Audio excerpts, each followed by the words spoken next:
Assalamualaikum semuanya. Semoga kalian semua dalam keadaan sehat dan dilancarkan rezekinya. Amin ya robbal alamin. Suatu kali Baginda Raja kedatangan dua orang tamu. Mereka berdua adalah seorang raja dari negeri tetangga. Pertemuan ketiga raja tersebut membahas mengenai kerjasama tentang perdagangan. Setelah perbincangan yang serius selesai, tibalah waktunya obrolan santai. Kalian tahu tidak, saya mempunyai prajurit yang sangat pemberani. Mungkin prajurit kalian tidak ada yang sepemberani prajurit saya, ujar raja pertama. Baginda Raja dan raja kedua pun penasaran. Mereka berdua lalu bertanya kepada raja pertama, "Memangnya prajurit Anda sehebat apa?" Raja pertama menjawab, "Prajurit saya, dia berani berenang di tengah kerumunan buaya yang sedang lapar dan dia berhasil selamat." "Oh, kalau cuma itu sih, prajurit saya juga tidak kalah berani," timpal raja kedua. "Aku pernah menyuruh prajuritku bertarung melawan 8 ekor singa, di mana ke-8 ekor singa tersebut sedang kelaparan. Dia bertarung dengan tangan kosong dan dia berhasil menang. Sedangkan ke-8 ekor singa tersebut mati mengenaskan," balas raja kedua tak mau kalah. "Lalu bagaimana dengan Baginda Raja? Apakah Baginda Raja punya prajurit yang pemberani?" tanya kedua raja tersebut kepada Baginda Raja. Sesaat Baginda Raja berpikir keras, jawaban apa yang harus ia berikan. Ia tak mungkin mengarang cerita bohong, karena Baginda Raja memang tak punya prajurit yang terbilang nekat dan pemberani seperti prajuritnya kedua tamu raja tersebut. Tapi ia juga gengsi kalau prajuritnya dibilang penakut. Akhirnya terlintas di benak Baginda sosok Abu Nawas. "Saya punya seseorang yang sangat pemberani, padahal ia bukan prajurit terlatih, apalagi ahli perang," jawab Baginda Raja. Kedua tamu raja itu pun heran dan kagum. "Betulkah? Siapa dia?" tanya mereka berdua penasaran. "Dia adalah Abu Nawas. Sebagai buktinya saya akan panggil dia kemari," balas Baginda Raja. Kemudian Baginda Raja memerintahkan beberapa pengawal untuk memanggil Abu Nawas. Singkat cerita, sampailah Abu Nawas ke istana. Begitu memasuki aula kerajaan, Abu Nawas kaget. Ternyata Baginda Raja sedang menerima dua tamu raja dari negeri tetangga. "Wahai Abu Nawas, kemarilah," titah Baginda Raja. Abu Nawas pun segera mendekat dan memberi salam hormat kepada rajanya. "Ampun Paduka yang mulia, apa Paduka tidak salah memanggil saya? Padahal Paduka sedang menerima tamu kehormatan," ucap Abu Nawas. "Tidak Abu Nawas, memang saya sengaja mengundangmu kemari," balas Baginda Raja. "Begini Abu Nawas, saya ada tugas penting untukmu dan kamu tidak boleh menolak perintah saya," tugas Baginda Raja. "Baik Paduka yang mulia, saya siap dengan perintah Paduka," sahut Abu Nawas. "Kiranya tugas apa yang akan Paduka berikan?" tanya Abu Nawas. "Saat ini juga saya perintahkan kamu terjun dari menara istana," titah Baginda Raja. Mendengar itu Abu Nawas kaget dan heran, karena itu sama saja bunuh diri. "Apa saya tidak salah dengar Paduka?" tanya Abu Nawas memastikan. "Tidak Abu Nawas, kamu tidak salah dengar," jawab Baginda Raja. "Saya disuruh terjun dari menara, sedangkan menara istana tingginya 50 meter. Dasar raja tidak punya otak," ujar Abu Nawas dengan nada sewot. Melihat tingkah Abu Nawas ini, Baginda Raja seketika langsung tertawa terpingkal-pingkal. Sementara Abu Nawas semakin dibuatnya heran. Kenapa Paduka Raja justru malah tertawa? Padahal biasanya ia marah dan menghukum dirinya. Karena tak mau ambil pusing, Abu Nawas lalu pergi meninggalkan ruangan istana. "Kalian lihat sendiri kan?" ucap Baginda Raja kepada dua tamunya. "Apakah di antara kalian berdua ada rakyat kalian yang berani mengatai rajanya?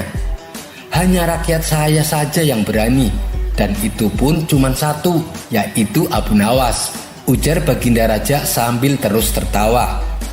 Melihat itu, kedua tamu raja tersebut hanya bisa melongo dan mengaku kalah. Kisah selanjutnya. Alkisah, ada seorang pemuda yang suka membuat onar di pasar. Terkadang tanpa sebab ia memukul pedagang yang tak sengaja menghalangi jalannya. Dan apabila ia membeli sesuatu, ia tak pernah membayar. Akibat perilakunya ini, para pedagang menjadi jengkel. Akan tetapi, mereka tak berani melawannya. Itu dikarenakan si pemuda adalah anak menteri istana. Kalau sampai bermasalah dengannya, bisa-bisa urusannya menjadi runyam. Pernah, pada suatu hari, ada salah satu pedagang yang menghajar si pemuda karena saking emosinya. Menteri istana yang tak terima anaknya dipukul, langsung memenjarakan si pedagang dan dilarang berjualan di pasar. Padahal si pedagang hanya membela diri karena dipukul duluan oleh si pemuda. Merasa selalu dibela ayahnya, kian hari kelakuan anak menteri semakin bertambah kurang ajar. Akhirnya para pedagang mendatangi rumah Abu Nawas untuk meminta bantuan kepadanya. "Bagaimana ini Abu Nawas? Apa yang harus kita lakukan?" tanya mereka. "Kalau dia memang keterlaluan, laporkan saja kepada Tuan Hakim," saran Abu Nawas. "Percuma Abu Nawas, kami sudah pernah melakukannya, tapi Tuan Hakim tak berani bertindak," ujar mereka. Mendengar itu, Abu Nawas pun menduga kalau Tuan Hakim telah disuap oleh menteri istana. "Ya sudah, begini saja. Besok aku akan pura-pura jadi pedagang. Nanti kalau anak menteri itu berbuat macam-macam, kita keroyok saja rame-rame," kata Abu Nawas. "Waduh, kalau itu kami tidak berani Abu Nawas. Bisa-bisa kami semua masuk penjara," sahut mereka. "Kenapa takut? Bukankah kalian hanya membela diri?" timpal Abu Nawas. "Iya, benar. Tapi kami bisa kena pasal main hakim sendiri," jelas mereka. "Oh, jangan khawatirkan soal itu. Biar aku yang bertanggung jawab. Aku jamin kalian tidak akan dihukum," balas Abu Nawas. Mereka pun sepakat dengan rencana Abu Nawas. Singkat cerita, pada keesokan harinya datanglah si pemuda ke pasar. Seperti biasa, ia akan kembali berbuat onar yang meresahkan para pedagang. Ketika pandangannya tertuju kepada Abu Nawas, anak menteri itu segera menghampirinya. Ia tidak tahu kalau orang yang dihadapinya adalah Abu Nawas. "Hei Pak Tua, kau pedagang baru ya?" tanya si pemuda. "Iya, benar," jawab Abu Nawas. "Enak sekali kamu. Siapa yang memberi izin jualan di sini? Kalau mau jualan, jangan di dalam pasar. Sana, pindah keluar," kata si pemuda. "Tapi pasar ini kan tempat umum. Siapa saja boleh berjualan di sini," balas Abu Nawas. Tak terima dengan perkataan tersebut, si pemuda segera menghancurkan semua dagangan Abu Nawas. Tentu saja, Abu Nawas tidak tinggal diam. Dia memberi isyarat kepada seluruh pedagang untuk bersama-sama menghajarnya. Sontak si pemuda menjadi kalang kabut. Pukulan demi pukulan menghujam di seluruh tubuhnya. Ia pun merintih kesakitan dan berteriak, "Akan kuadukan kalian kepada ayahku," ancamnya sambil menangis. Mendapati anaknya babak belur, Menteri Istana segera menyuruh para pengawal untuk menangkap para pedagang yang telah menganiaya anaknya. Kemudian mereka semua dibawa ke pengadilan untuk mempertanggungjawabkan perbuatannya. "Siapa yang paling bertanggung jawab atas perbuatan kalian?" tanya Tuan Hakim. Abu Nawas pun segera berdiri. "Saya yang bertanggung jawab, karena ini adalah ide saya," jawab Abu Nawas. Mengetahui Abu Nawas adalah dalang dibalik semua ini, Menteri Istana dan Tuan Hakim seketika terkejut. Pasalnya, mereka berdua akan berurusan dengan seseorang yang dekat dengan Baginda Raja. "Wahai Tuan Abu, kenapa kau terlibat dalam perkara ini? Dengan tidak mengurangi rasa hormat, tolong Anda jangan ikut campur urusan kami," kata Menteri Istana. "Ini jelas-jelas menjadi urusanku. Anakmu telah menghancurkan daganganku dan dia juga berani mengusirku," jelas Abu Nawas. Mendengar itu semakin bertambah kaget Menteri Istana dan Tuan Hakim. "Waduh, celaka. Kita harus bagaimana?" tanya Menteri Istana kepada Tuan Hakim. "Jangan khawatir, aku tetap bisa membuat mereka mendapatkan hukuman. Serahkan saja padaku," jawab Tuan Hakim. "Baiklah Abu Nawas, apa yang membuatmu dan kawan-kawanmu melakukan pengeroyokan kepada anak Menteri Istana?" tanya Tuan Hakim. "Begini Tuan Hakim, dia selalu membuat onar di pasar sehingga para pedagang menjadi resah," jawab Abu Nawas. "Tapi Abu Nawas, apapun alasannya, kalian semua harus dihukum," balas Tuan Hakim. "Kenapa begitu? Kami kan hanya membela diri," ujar Abu Nawas. "Iya, benar Abu Nawas, tapi undang-undang di negeri ini melarang adanya main hakim sendiri," terang Tuan Hakim. "Loh, siapa bilang kami main hakim sendiri? Kami justru main hakim rame-rame. Dan itu tidak ada dalam undang-undang," bantah Abu Nawas. Perkataan Abu Nawas ini membuat Tuan Hakim tak berkutik dan tak bisa mendebatnya. "Wahai Tuan Hakim, kalau kalian masih bersikeras ingin menghukum kami, maka akan aku bawa masalah ini ke Istana Baginda Raja. Dan satu hal lagi, wahai Menteri Istana, bila anakmu masih membuat onar, kami akan membuat dia mengalami luka yang lebih parah," ancam Abu Nawas. Akhirnya, setelah kejadian itu, anak Menteri Istana tak berani lagi memasuki pasar. Kisah selanjutnya. Di suatu pagi yang cerah, Abu Nawas pergi ke pasar untuk membeli beberapa kebutuhan dapur. Sepulangnya dari pasar, ia berjalan melewati jalanan sepi.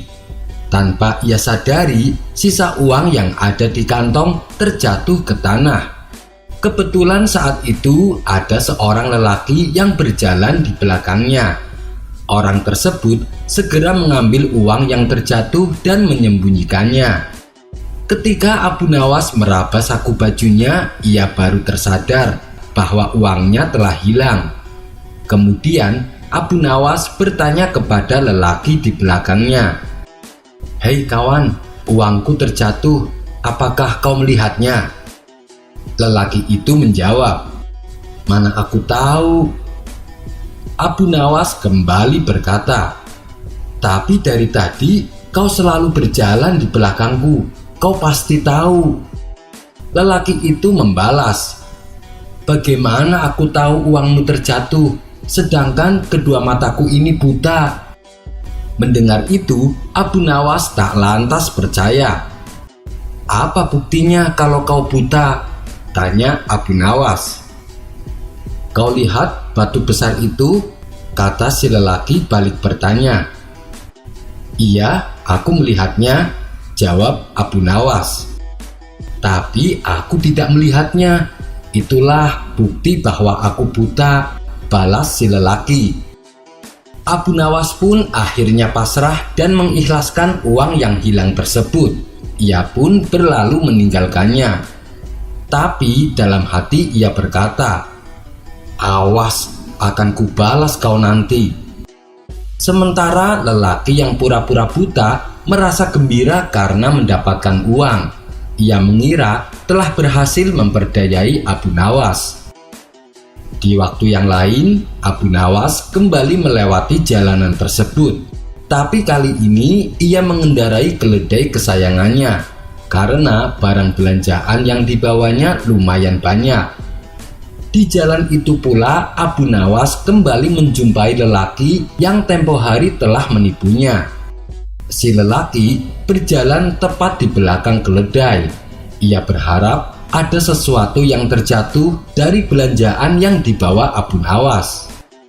Mengetahui hal itu, Abu Nawas memberi isyarat kepada keledainya agar menendangkan kaki belakangnya. Si keledai pun menurut. Ternyata tendangannya mengenai wajah lelaki tersebut sehingga membuatnya jatuh terpelanting ke tanah. Akibatnya, wajah si lelaki menjadi luka dan mengeluarkan darah. Sambil menahan rasa sakit, lelaki itu berteriak, "Hei, tunggu! Keledaimu telah menyakitiku. Kau harus bertanggung jawab." Namun Abu Nawas tak menghiraukannya. Ia tetap berjalan mengendarai keledainya. Merasa tidak digubris, lelaki itu mengejarnya dan berteriak berkali-kali, "Hei, berhenti! Kau harus tanggung jawab!" teriaknya. Abu Nawas masih tetap saja tidak menghiraukannya. Akhirnya, si lelaki berlari kencang untuk mendahului keledai Abu Nawas. Setelah berhasil mengejarnya, ia pun lalu berdiri tepat di hadapan keledai Abu Nawas. "Kau harus bertanggung jawab," bentak si lelaki. Kemudian Abu Nawas turun dari keledai dan menghampirinya. "Dari tadi aku teriak-teriak menyuruhmu berhenti. Kenapa kau tidak mau berhenti? Bahkan menoleh ke belakang pun tidak," kata si lelaki. Abu Nawas lalu mengisyaratkan dengan kedua tangannya bahwa ia adalah orang tuli. Jadi wajar kalau ia tidak mendengar teriakan. Tentu saja si lelaki tidak percaya. "Apa buktinya kalau kau tuli?" tanyanya kepada Abu Nawas. "Kau dengar suara kicau burung di atas pohon itu?" tanya Abu Nawas. "Iya, aku dengar," jawab si lelaki. "Tapi aku tidak mendengarnya." "Itulah bukti bahwa aku tuli," balas Abu Nawas. "Jadi apa maumu? Kau mau aku tanggung jawab?" tanya Abu Nawas melanjutkan. "Iya, kau harus bertanggung jawab. Kau harus mengobati luka di wajahku," jawab si lelaki. "Baik, aku akan bertanggung jawab. Pakailah uangku yang tempo hari kau ambil. Gunakan untuk mengobati lukamu," timpal Abu Nawas. Mendengar itu, si lelaki pun terdiam. Ia tak bisa lagi berpura-pura buta. Sementara Abu Nawas melanjutkan perjalanannya pulang ke rumah. Kisah selanjutnya. Pada suatu hari, Baginda Raja pergi berburu ke hutan. Ia sengaja tidak mengajak Abu Nawas turut serta, karena Baginda Raja beranggapan Abu Nawas hanya sebagai pembawa sial. Namun perburuannya kali ini tidak membuahkan hasil. Pasalnya, hewan-hewan rusa yang biasanya berseliweran tak ada satupun yang nampak. Kemudian pada keesokan harinya, Abu Nawas menemui Baginda Raja. "Paduka yang mulia, kemarin katanya Paduka habis pergi berburu. Kenapa Paduka tak mengajak saya?" tanya Abu Nawas. "Karena kamu pembawa sial, Abu Nawas. Setiap kali aku membidik hewan buruan, ia selalu saja bisa lolos. Itu disebabkan karena kehadiranmu," ujar Baginda Raja. "Oh ya, lalu bagaimana hasil perburuan kemarin?" tanya Abu Nawas kembali. "Sayang Abu Nawas, kemarin tidak ada satupun hewan rusa yang nampak.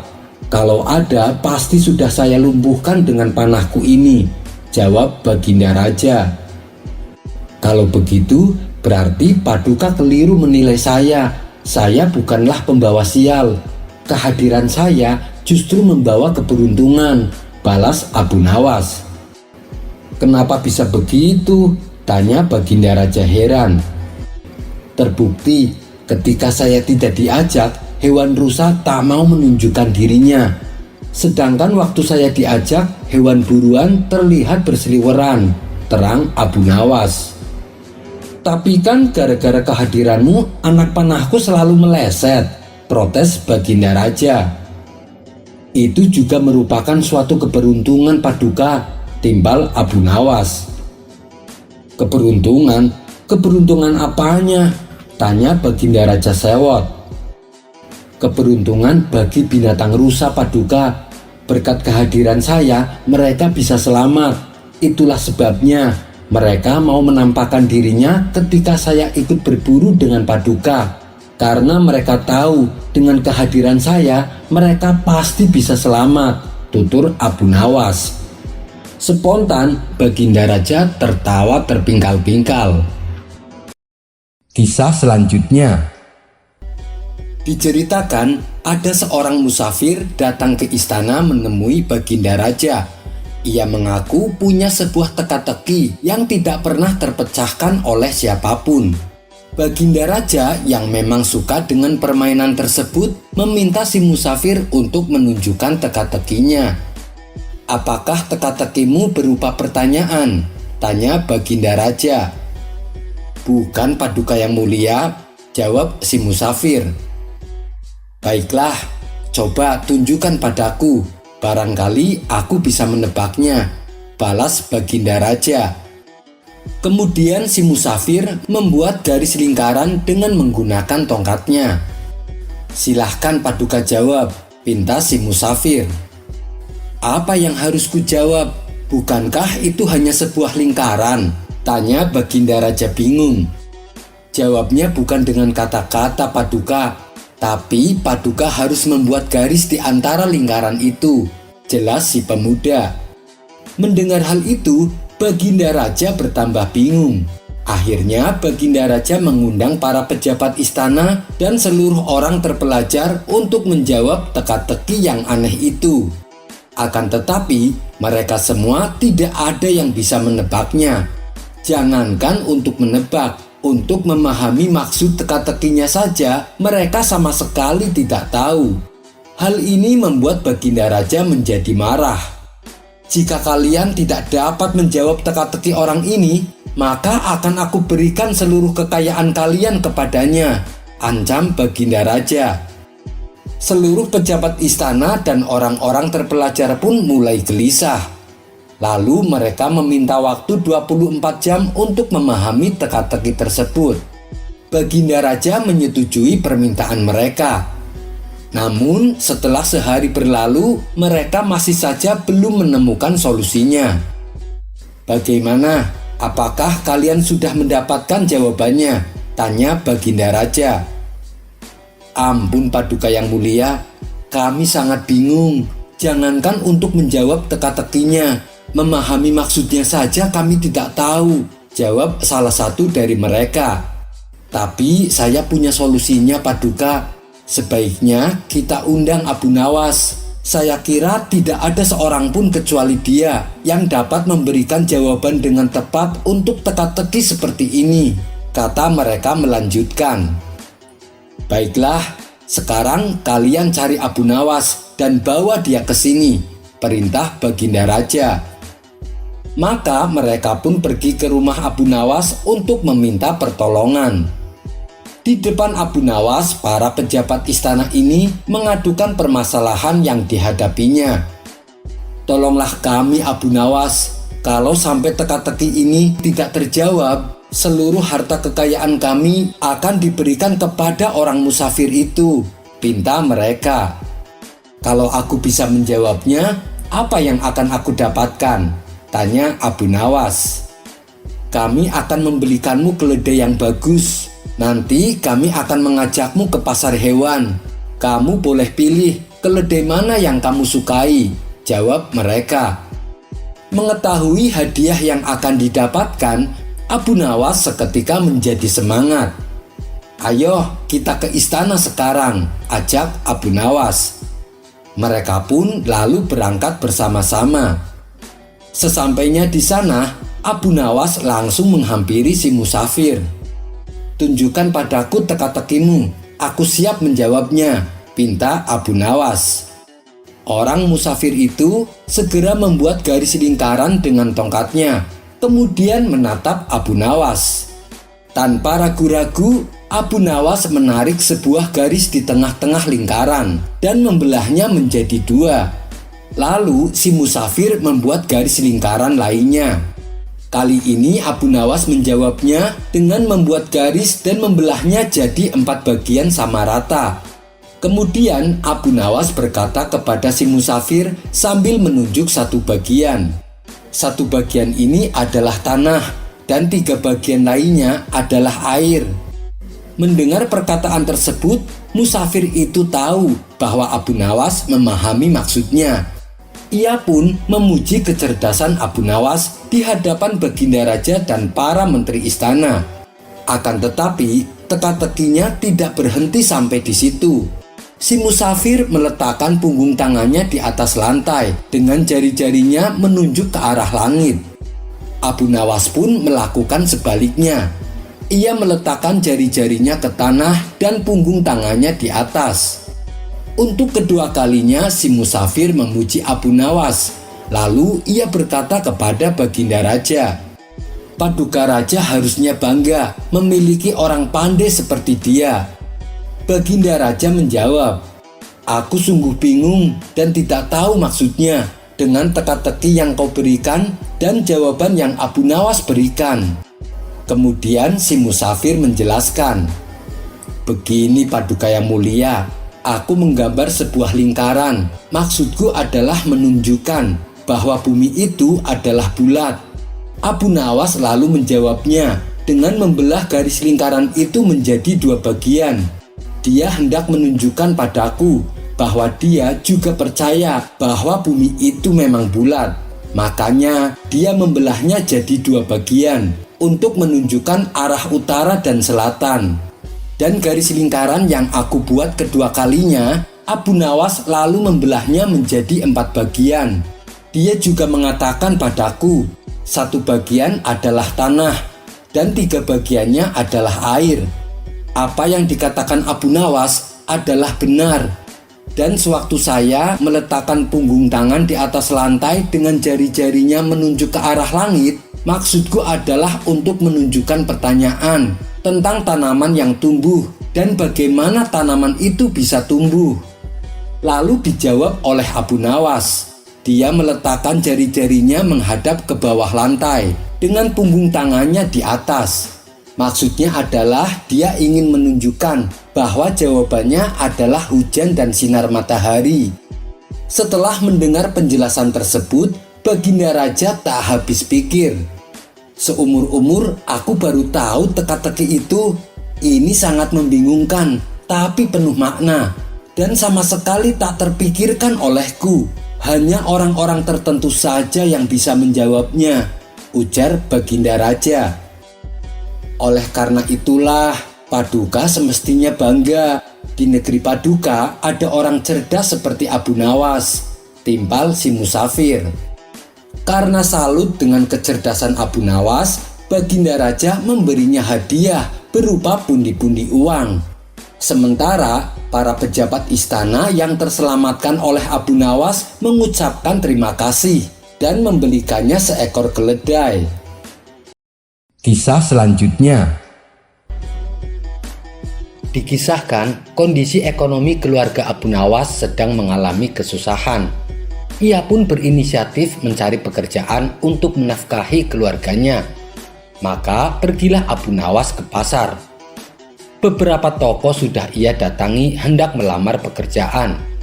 Namun tak satu pun yang berminat menggunakan jasa tenaganya. "Maaf Abu Nawas, toko kami sedang sepi, jadi kami tak mampu untuk membayarmu," ucap salah satu pemilik toko. Hingga waktu menjelang siang, Abu Nawas masih belum juga mendapatkan pekerjaan. Dengan perasaan kecewa, Abu Nawas memutuskan balik ke rumah. Ketika ia tengah menyusuri jalanan sepi, tiba-tiba kakinya terantuk sesuatu. Karena penasaran, Abu Nawas membungkuk dan mengambilnya. Ternyata cuma koin penyok yang sudah karatan, gerutu Abu Nawas kecewa. Meskipun begitu, ia memasukkan koin tersebut ke dalam sakunya. Kemudian ia melanjutkan langkahnya pulang ke rumah. Saat ia melewati toko barang antik, ia ditegur oleh si pemilik toko yang kebetulan adalah sahabatnya. "Hei Abu Nawas, dari mana? Mampirlah kemari," pintanya. Abu Nawas pun mampir ke toko sahabatnya itu. Ia lalu dipersilahkan duduk dan diajaknya minum secangkir teh hangat. "Dari pagi aku mencari pekerjaan, tapi belum juga aku dapatkan," ucap Abu Nawas membuka obrolan. "Kondisi pasar memang sedang lesu Abu Nawas. Kamu sendiri lihat kan, toko saya terlihat sepi," balas sahabatnya. "Oh iya, tadi aku menemukan koin, tapi kondisinya sudah penyok dan karatan. Kalau kamu berminat ambil saja," kata Abu Nawas sambil menyerahkan koinnya. Sahabatnya itu tampak serius mengamati koin pemberian Abu Nawas. "Ini kan koin barang antik Abu Nawas, banyak yang mencarinya. Kemarin saja ada saudagar kaya datang kemari, ia hendak membeli koin seperti ini. Begini saja Abu Nawas, kamu sedang butuh uang kan? Sebagai imbalannya aku kasih kamu uang 300 dinar, ucap sahabatnya. "Kamu serius?" tanya Abu Nawas kaget. "Ya iyalah, saya serius," balas sahabatnya sambil memberikan uang 300 dinar. Setelah menerima uang tersebut, Abu Nawas buru-buru pamit pulang. Ia berencana membeli makanan bagi keluarganya.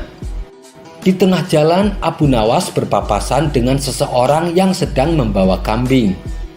Terlintaslah di benak Abu Nawas ingin membeli kambing tersebut untuk dijadikan hidangan.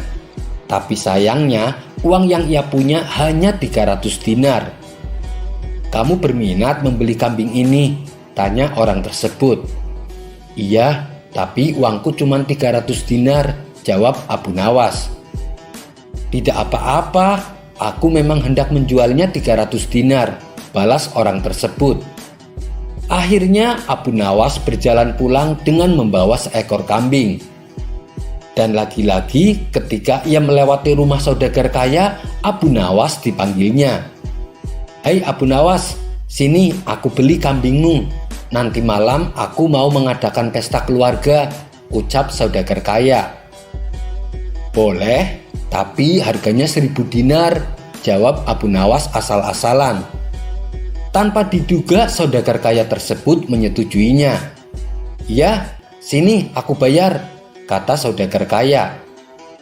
Dengan senang hati Abu Nawas menjual kambingnya, sebab ia mendapat untung 700 dinar. Maka pulanglah Abu Nawas dengan membawa uang 1000 dinar. Sialnya, saat ia hendak masuk rumah, Abu Nawas dihadang sekawanan perampok. Salah satu dari mereka mengacungkan pisau belati ke arah Abu Nawas. "Berikan uangmu, atau aku akan membunuhmu," ancam si perampok. Dengan tubuh gemetaran, Abu Nawas memberikan uang 1000 dinar miliknya. Sementara istri Abu Nawas yang melihat kejadian itu dari balik jendela langsung keluar dan berteriak, "Hei, apa yang kalian lakukan?" Mendengar teriakan tersebut, para perampok ini langsung kabur tunggang langgang. "Apa yang terjadi? Engkau baik-baik saja kan? Apa yang diambil oleh perampok tadi?" tanya sang istri. Tak ingin membuat istrinya marah, Abu Nawas mengangkat bahunya dan berkata, "Oh, bukan apa-apa, hanya sebuah koin penyok yang kutemukan tadi pagi." Abu Nawas pun berjalan memasuki rumahnya. Di dalam rumah, Abu Nawas duduk termenung. Ia meratapi kejadian yang barusan menimpanya. "Mungkin uang tadi bukan rezeki saya," batin Abu Nawas menghibur diri. Tak berselang lama, tiba-tiba pintu rumahnya diketuk seseorang. Abu Nawas beranjak dari tempat duduk dan membukakan pintu. Ternyata tamu yang datang adalah sahabatnya yang mempunyai toko barang-barang antik. "Hai Abu Nawas, ada kabar gembira untukmu. Koin yang kamu temukan ternyata laku sampai 10.000 dinar. Aku pikir akan lebih bijak bila hasilnya dibagi 2 denganmu," kata sahabatnya. "Tadi siang kan aku sudah memberimu 300 dinar. Dan ini sisanya 4.700 dinar. Silahkan diterima," ucap sahabatnya sambil memberikan uang sisanya. "Alhamdulillah, terima kasih kawan," balas Abu Nawas. Kesabaran hati saat menerima musibah pasti akan berbuah kemanisan. Kisah selanjutnya. Alkisah, ada seorang pemuda yang gemar mabuk-mabukan. Dia juga sering membuat onar di kampungnya. Perilakunya ini membuat orang-orang menaruh rasa benci, namun mereka tak berani menegurnya. Karena si pemuda terkenal nekat dan tak segan-segan menghajar siapa saja yang berani menegurnya. Yang lebih menjengkelkan, si pemuda tidak menaruh rasa hormat kepada siapapun, entah itu orang yang lebih tua maupun pemuka agama. Suatu ketika si pemuda sengaja membuat ulah. Kali ini yang dikerjai bukanlah orang sembarangan, melainkan tokoh pemuka dari berbagai agama. Pertama, ia mendatangi seorang rahib. "Tuan, izinkan saya berzina," kata si pemuda. Mendengar itu, sang rahib kaget bukan main. "Kalau kamu mau berzina, itu urusanmu. Jangan meminta izin dariku," jawab sang rahib. "Tapi aku menginginkan izin darimu. Tuan mau mengizinkan tidak?" tanya si pemuda kembali. "Tidak mungkin aku mengizinkanmu.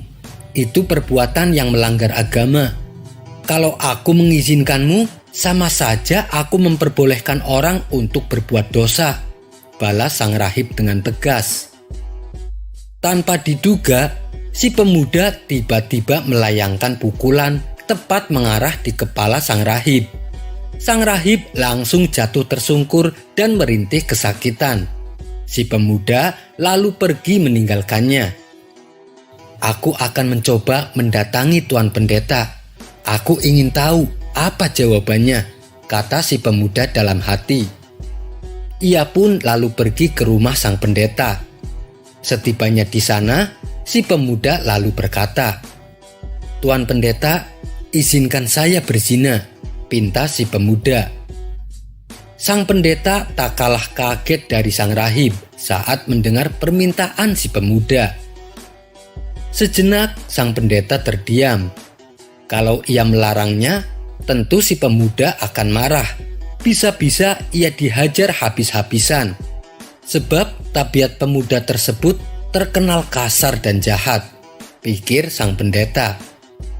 "Wahai anakku, kenapa engkau tidak menikah saja? Tentu itu akan lebih baik bagimu," kata sang pendeta menyarankan.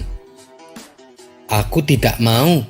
Aku masih ingin menikmati masa mudaku," ujar si pemuda. Sang pendeta terlihat kebingungan mendengar alasan si pemuda. Namun, ia juga harus berhati-hati dalam ucapan. Jangan sampai membuat si pemuda menjadi marah. "Bagaimana Tuan Pendeta? Apakah Tuan mau mengizinkan saya berzina?" tanya si pemuda. Hati sang pendeta menjadi berkecamuk. Kalau ia mengizinkan, sama saja ia memperbolehkan orang untuk berbuat dosa. Tapi kalau ia melarang, si pemuda akan menjadi marah dan tentu saja si pemuda akan menghajarnya. "Wahai anakku, saya sangat sayang kepadamu. Tidakkah engkau tahu bahwa siksa api neraka itu sangat pedih? Aku tidak ingin kamu masuk ke dalamnya hanya karena perbuatanmu," kata sang pendeta menasehati. "Maksud Tuan Pendeta apa? Mati saja belum sudah bicara tentang neraka. Tuan mau mengizinkan saya berzina atau tidak?" tanya si pemuda mulai emosi. Maafkan saya, Nak. Dengan berat hati saya tidak berani mengizinkan. Itu semata-mata karena saya sangat sayang sama kamu. Saya tidak ingin kamu dimurkai oleh Tuhan, jawab sang pendeta. Tiba-tiba pukulan melayang ke arah kepala sang pendeta. Sang pendeta pun jatuh tersungkur ke tanah. Bilang saja kalau kamu tidak mengizinkan, tidak usah berbelit-belit, kata si pemuda dengan geram. Ia pun lalu pergi meninggalkan sang pendeta. Kedua peristiwa tersebut membuat gempar warga. Banyak orang-orang yang mengutuk perbuatan si pemuda. Akan tetapi si pemuda malah menjadi beringas, sehingga ia semakin ditakuti warga. Suatu kali, salah satu teman si pemuda berkata kepadanya, "Hai kawan, kenapa tidak kau tanyakan keinginanmu itu kepada Abu Nawas? Kalau jawabannya membuatmu jengkel, kamu hajar saja dia dan kamu pasti akan lebih ditakuti." Mendengar usulan temannya itu, si pemuda menjadi tertarik. "Benar juga katamu. Besok aku akan menemui Abu Nawas," timpal si pemuda. Pada esok harinya, si pemuda segera berangkat menuju rumah Abu Nawas. Sesampainya di sana, si pemuda mendapati Abu Nawas sedang duduk santai di depan rumahnya. "Tuan Abu, bolehkah saya masuk? Ada yang ingin saya tanyakan," kata si pemuda. "Oh, silahkan masuk. Kemarilah," balas Abu Nawas. Si pemuda lalu masuk dan duduk di samping Abu Nawas. "Apa yang ingin engkau tanyakan, wahai anak muda?" tanya Abu Nawas. "Tuan Abu, izinkan saya berbuat zina," pinta si pemuda. Mendengar itu, Abu Nawas hanya tersenyum. "Sebelum aku menjawab permintaanmu, saya ingin mengajukan 3 pertanyaan. Apakah kau siap menjawabnya?" tanya Abu Nawas. "Silahkan tuan bertanya," jawab si pemuda. "Kalau dia sampai bertanya tentang siksa neraka, saya akan langsung menghajarnya," pikir si pemuda. "Wahai anak muda, apakah kau rela bila ibumu berbuat zina dengan seorang pemabuk dan pembuat onar?" tanya Abu Nawas. "Saya tidak akan rela dan saya akan melakukan apa saja asalkan ibuku tidak berbuat zina," jawab si pemuda. Demikianlah perasaan orang lain. Ia juga tidak akan suka bila hal itu terjadi pada diri ibunya. Wahai anak muda, kelak nanti bila engkau mempunyai seorang putri, apakah engkau rela bila putrimu berzina dengan seorang pemabuk dan pembuat onar? Tanya Abu Nawas kembali. Tentu saja saya tidak terima. Saya tidak rela bila putriku berzina dengan orang seperti itu, jawab si pemuda dengan tegas. Nah, orang lain pun demikian. Ia tentu tidak rela bila hal itu terjadi pada diri putrinya, timpal Abu Nawas. Si pemuda tampak merenungi kata-kata Abu Nawas. Ia tak menyangka akan mendapatkan pertanyaan seperti itu. Sekarang pertanyaan terakhir saya. Apa yang akan kamu lakukan bila kamu menitipkan suatu barang kepada orang lain dan barang itu sangat berharga bagimu? Akan tetapi orang yang kamu titipi tidak amanah, bahkan ia malah merusak barangmu yang sangat berharga, tanya Abu Nawas. Tentu saja aku akan marah, bahkan aku akan membunuhnya dengan cara yang paling sadis, jawab si pemuda. Abu Nawas kembali tersenyum mendengar jawaban si pemuda. Kemudian Abu Nawas kembali berkata, jasad kamu, nyawa kamu, sejatinya adalah titipan Allah yang berharga yang Allah percayakan kepadamu. Tapi bila engkau mengotori dan merusaknya dengan perbuatan bejatmu, lalu kamu menghadap keharibaan Allah, kira-kira apa yang akan Allah perbuat kepadamu. Tiba-tiba suasana mendadak jadi hening. Tanpa diduga, si pemuda langsung menangis dan duduk bersimpuh di hadapan Abu Nawas. Tuan Abu, saya tidak sanggup membayangkan siksaan yang akan Allah berikan kepada saya. Saya ingin bertobat, Tuan Abu. Bimbinglah saya agar Allah berkenan memaafkan dosa-dosa saya, kata si pemuda sambil menangis sesenggukan. Berkat bimbingan dan nasihat Abu Nawas, si pemuda kini kembali ke jalan yang benar. Sifatnya yang jahat dan kejam kini berubah menjadi pribadi yang santun. Si pemuda tak lagi dibenci oleh orang-orang, namun sebaliknya, ia kini dicintai dan disambut hangat oleh masyarakat. Kisah selanjutnya diceritakan pada suatu hari Abu Nawas yang cerdik ini sedang menghabiskan waktunya dengan berjalan-jalan di kota Baghdad. Kemudian ia memutuskan untuk pulang ketika langit mulai senja dan adzan maghrib sebentar lagi berkumandang. Agar cepat sampai ke rumah, untuk pertama kalinya Abu Nawas melewati kampung Badui di sebuah gurun. Di kampung itu, Abu Nawas melihat kerumunan orang-orang berkumpul sedang memasak bubur. Aromanya sangatlah begitu sedap. Saat sedang asik menikmati aroma tersebut, tiba-tiba saja Abu Nawas disekap dan ditutup kepalanya oleh segerombolan pria. Abu Nawas mencoba berontak dan berteriak minta tolong. Namun tak ada seorang pun yang mau menolongnya. Kemudian Abu Nawas dibawa ke sebuah rumah kosong. Lalu salah satu pria membuka penutup kepala Abu Nawas. "Apa salahku? Kenapa kalian menangkapku?" tanya Abu Nawas heran. "Kamu tidak salah sama sekali. Hanya saja setiap ada orang asing yang masuk ke dalam kampung kami, pasti akan kami tangkap dan kami sembelih untuk dijadikan sebagai kaldu masakan bubur yang kami buat," jawab salah satu dari mereka. "Jadi masakan bubur yang kalian sajikan itu adalah bubur berbahan daging manusia?" tanya Abu Nawas. "Benar sekali. Rasanya tak kalah nikmat dari daging sapi. Kamu mau mencobanya?" kata salah satu dari mereka.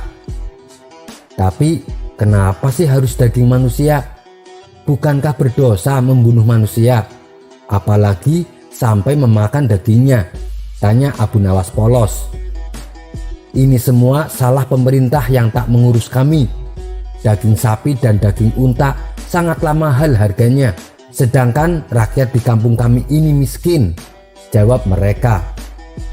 Lalu para pria tersebut mengarak Abu Nawas ke tempat penyembelihan. Dengan cepat Abu Nawas memikirkan cara agar terbebas dari penyembelihan. Berkat kecerdikannya, ia pun berhasil menemukan ide yang cemerlang. "Hei, tunggu dulu kalian. Sebelum kalian menyembelihku, lihatlah betapa kurusnya tubuhku ini. Percuma saja, kalian hanya akan memakan tulang. Kalau kalian mau, besok aku akan membawakan kalian temanku yang gemuk," ucap Abu Nawas meyakinkan. "Kau pikir kami akan percaya dengan kata-katamu? Jangan coba-coba menipu kami," bentak mereka. "Dengar dulu, namaku Abu Nawas. Aku tinggal di desa ujung kota Baghdad. Jika aku berbohong, silahkan kalian mendatangiku. Kalian tak akan menyesal bila melepaskanku kali ini, karena aku akan menepati janjiku," ujar Abu Nawas.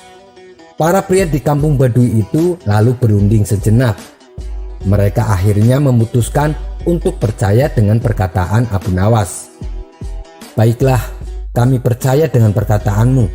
Besok bawakan kami temanmu yang gemuk itu, maka kau akan kami bebaskan," kata pemimpin kampung tersebut. Mereka lalu saling berjabat tangan sebagai tanda janji. Abu Nawas pun dilepaskan. Dalam perjalanan pulang, Abu Nawas memikirkan strategi selanjutnya agar benar-benar terbebas dari warga kampung Badui. Setelah berpikir sejenak, Akhirnya ia berhasil menemukan ide bagus. Bukankah tadi para pria kampung Baduy mengatakan kalau Baginda Raja tak peduli pada mereka? Mending aku bawa Baginda saja ke sana. Ditambah lagi Baginda Raja kan sangat gemuk, pikir Abu Nawas. Lagian hal yang aneh bila Baginda Raja tak mengetahui perbuatan keji rakyatnya. Mereka tega membunuh manusia untuk dijadikan makanan. Ini tidak boleh dibiarkan. Keesokan harinya, Abu Nawas pergi ke istana untuk menghadap Baginda Raja. Paduka yang mulia, kemarin hamba berkunjung ke suatu kampung, di mana kampung tersebut menyajikan masakan bubur yang sangat lezat. Baginda akan menyesal bila tak mencicipinya, kata Abu Nawas membuka percakapan. Di mana itu? Apa nama kampungnya? Tanya Baginda Raja. Namanya Kampung Baduy, Paduka yang mulia, jawab Abu Nawas. Baiklah, aku akan datang ke sana bersama dengan para pengawal. Awas saja jika ternyata makanannya tak enak, ucap Baginda Raja. Tapi hamba sarankan Baginda tak mengajak para pengawal, sebab para penduduk di kampung tersebut tak suka dengan keramaian. Sebagai gantinya, hamba akan menemani Baginda Raja untuk datang ke sana. Baiklah, kalau begitu, ayo kita segera ke sana, ajak Baginda Raja tak sabar. Mereka berdua pun akhirnya segera pergi menuju Kampung Baduy. Setibanya di sana, Abu Nawas mengajak Baginda Raja ke rumah yang kemarin dirinya disekap. Paduka yang mulia, Paduka tunggulah di sini sejenak. Hamba akan menemui penjual bubur itu, ucap Abu Nawas. Kemudian Abu Nawas menemui para pria yang ternyata sudah menunggunya. Betul kan? Aku menepati janjiku. Sudah aku bawakan kalian orang yang gemuk sesuai dengan janjiku kemarin, ujar Abu Nawas. Para pria di kampung itu tak tahu bila pria yang mereka hadapi adalah Baginda Raja. Maka dengan cepat mereka segera menyekap Baginda Raja. Hei, apa yang kalian lakukan? Tanya Baginda Raja. Kami akan menyembelihmu untuk dijadikan makanan, jawab mereka. Betapa kagetnya Baginda Raja. Ternyata ia telah dijebak oleh Abu Nawas. Akan tetapi Baginda Raja tak kalah cerdik dengan Abu Nawas. Ia pun mengatakan kepada para penduduk Kampung Baduy, hei kalian, tubuhku memang gemuk, tapi dagingku sedikit. Tubuhku ini kebanyakan berisi lemak, tak enak bila dijadikan santapan. Daripada kalian menjadikan aku sebagai makanan, mendingan kalian pekerjakan aku sebagai pembuat peci. Aku bisa membuat peci yang bagus dan harganya juga mahal. Dengan begitu, kalian bisa menjual peci buatanku ke orang-orang di istana.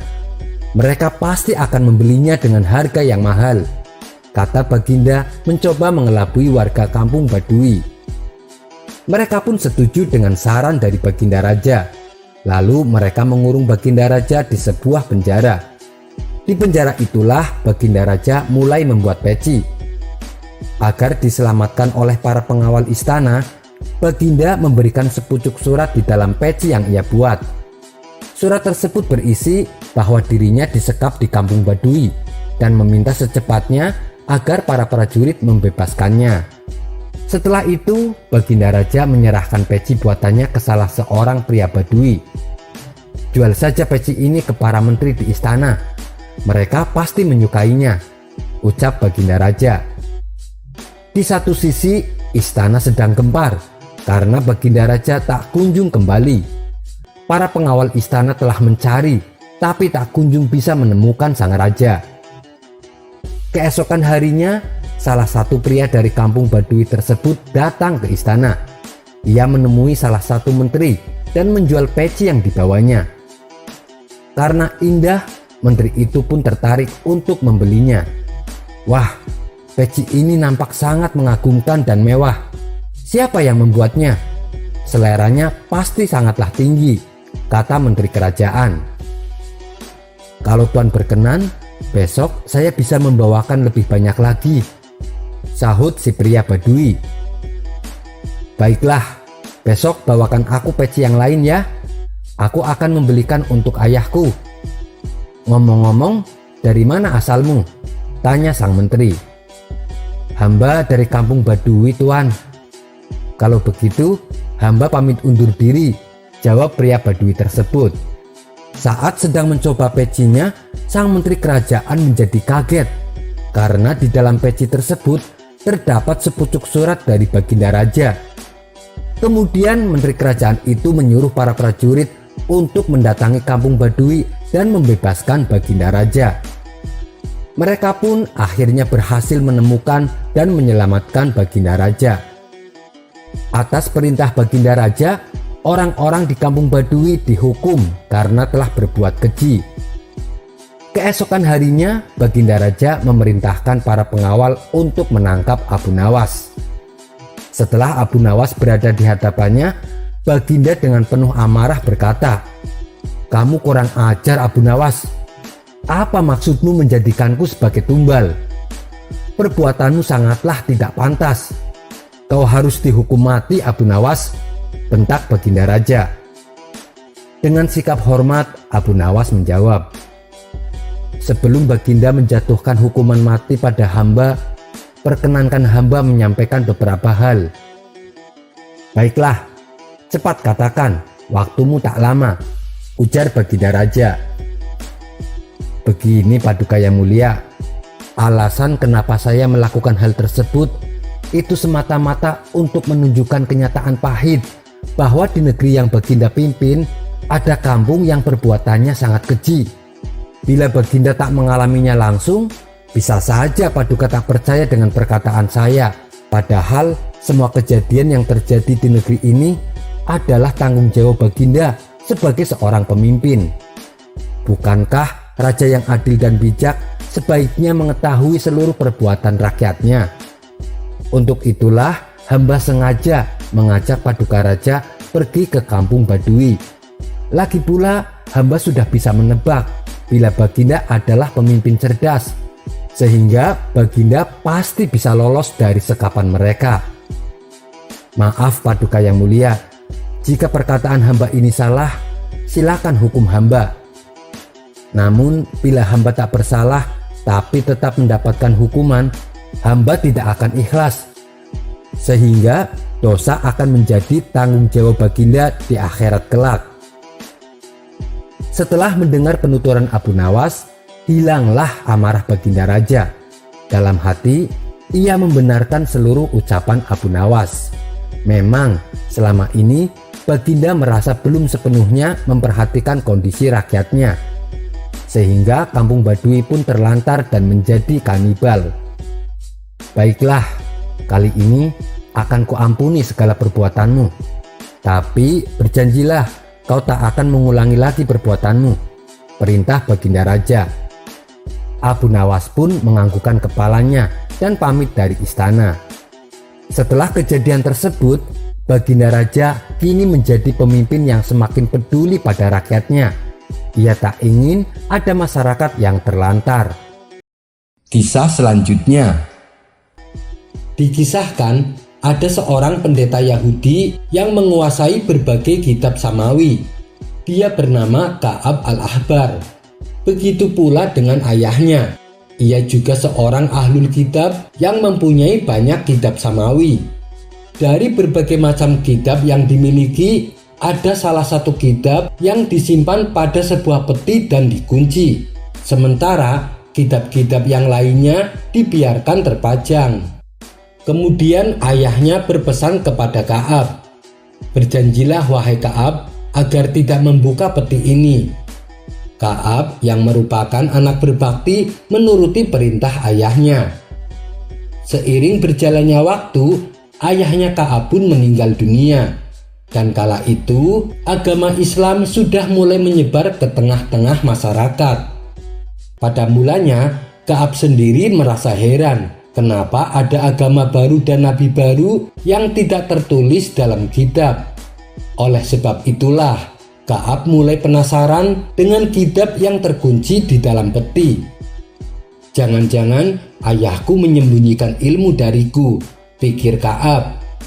Akhirnya, ia pun membongkar peti itu dan mengambil kitab yang ada di dalamnya. Setelah ia membaca kitab tersebut, ternyata isinya adalah tentang keterangan akan adanya Nabi akhir zaman. Meski sudah mengetahui secara detail tentang sosok Nabi Muhammad, Ka'ab tak lantas memeluk Islam. Menurutnya ada yang kurang lengkap pada diri Nabi Muhammad dan ajaran yang dibawanya. Ada yang tidak sesuai dengan keterangan isi kitab yang dibacanya. Kalau mengenai lahir di kota Mekah dan hijrah di kota Madinah, itu sudah sesuai dengan keterangan. Tapi pada keterangan selanjutnya tidak sama dengan kenyataan. Di dalam kitab tertulis bahwa kerajaan Islam ada di kota Sam. Sedangkan saat itu negeri Sam dikuasai oleh pasukan Nazaret atau pasukan salib. Menurutnya, kalau Muhammad memang benar-benar nabi akhir zaman, harusnya negeri Sam dikuasai oleh umat muslim. Hal inilah yang menyebabkannya menunda keislamannya. Barulah setelah di era Khalifah Umar bin Khattab, ia langsung memeluk agama Islam. Itu lantaran pasukan Sayyidina Umar berhasil menaklukkan negeri Sam dan menjadikannya kerajaan Islam. Ka'ab sendiri sekali masuk Islam, ia menjadi orang yang sangat pintar. Karena pada dasarnya ia memang sudah mempelajari banyak kitab. Bahkan Sayyidina Umar ketika bertanya tentang kitab Samawi, ia selalu bertanya kepada Ka'ab al-Ahbar. Wallahu a'lam bishawab.